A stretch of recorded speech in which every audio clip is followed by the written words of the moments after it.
Hello friends, welcome to Shri রান্নাঘর। আজ দুপুরবেলার মেনু ছিল বেগুন ভাজা, পালং শাকের তরকারি আর পেঁয়াজকলি রুই।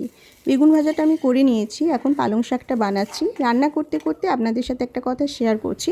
আমার যে সমস্ত নতুন বন্ধুরা আমার পরিবারে যুক্ত হয়েছেন তাদেরকে জানাচ্ছি অনেক অনেক ধন্যবাদ। আমি কিছু জনের পরিবারে গিয়েছি, তাদের সাথে যুক্ত হয়েছি, কিছু জনের পরিবারে এখনও পর্যন্ত যাওয়া হয়ে ওঠেনি। আমি ইউটিউবের নিয়ম মেনে যথাসময়ে ঠিক 24 ঘন্টা পর আপনাদের প্রত্যেকের পরিবারে যাব, গিয়ে আপনাদের পরিবারের সাথে যুক্ত হব।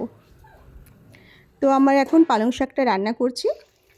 এতে দিয়ে দিয়েছি মশলা, একটু কালো জিরে ফোড়ন, একটু আদা বাটা, একটু রসুন বাটা। মশলা খুব বেশি লাগে না, সামান্য পরিমাণে দিলেই হয়। এর মধ্যে আমি পালং শাকটা প্রথমে দিয়ে দেবো। তার আগে আলু, বেগুন, শিম এগুলো আমি ভেজে তুলে রেখেছিলাম। পালং শাকটা ঢাকা দিয়ে একটু নরম করে নেব। পালং শাকটা নরম হয়ে গিয়েছে, এটা থেকে জল বেরিয়ে যেতে আমি যে সবজিগুলো ভেজে রেখেছিলাম সেগুলো আমি দিয়ে দিলাম।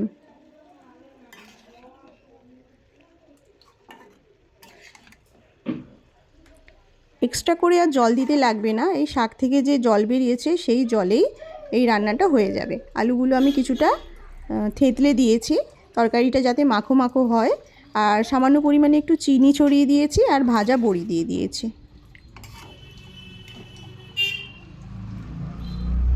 সবশেষে দিয়ে দিলাম একটু কাঁচা সর্ষের তেল, আর জিরে ভেজে গুঁড়িয়ে রেখেছিলাম সেটা আমি দিয়ে দিলাম। পালং শাকটা একদম রেডি হয়ে গিয়েছে। এটা আমি এবার একটা বাটির মধ্যে ঢেলে নেব।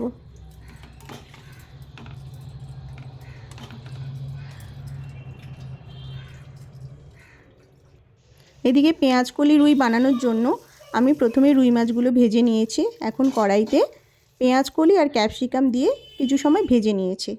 এবার সর্ষের তেলের মধ্যে কালো জিরে ফোড়ন দিয়ে দিলাম, রসুন বাটা দিলাম। রসুনটা একটু লাল হয়ে যেতে দিয়ে দেবো আদা বাটা। আদা বাটা দেওয়ার পর কিছু সময় কষিয়ে নেব।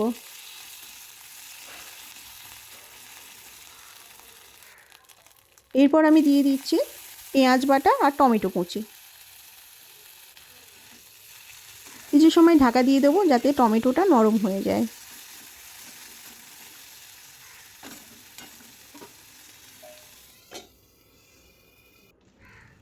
একটা কাঁচা লঙ্কা দিয়ে দিলাম। টমেটোটাও নরম হয়ে গিয়েছে। এরপর আমি হলুদ গুঁড়ো দিয়ে দিচ্ছি আর কাশ্মীরি লঙ্কা গুঁড়ো দিয়ে দিচ্ছি। এবার সামান্য পরিমাণে জল দিয়ে মশলাটা ভালোভাবে কষিয়ে নেব।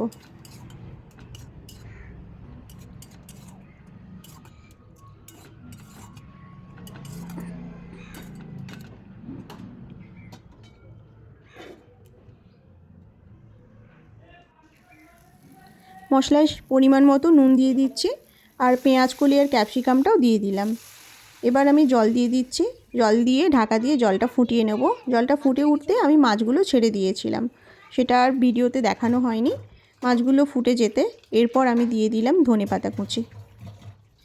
আর আমি একটা ভাজা মশলা করে রেখেছিলাম, যাতে ছিল গরম মশলা আর জিরে, সেগুলো ভেজে গুঁড়িয়ে রেখেছিলাম। এরপর আমি ওপর থেকে ওই মশলাটা ছড়িয়ে দেব।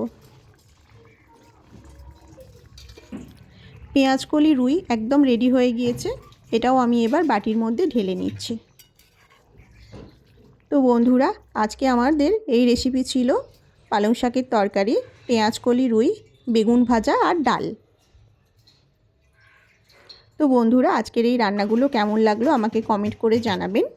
সবাই ভীষণ ভালো থাকবেন। দেখা হবে নতুন কোনো ভিডিওর সাথে। Thank you.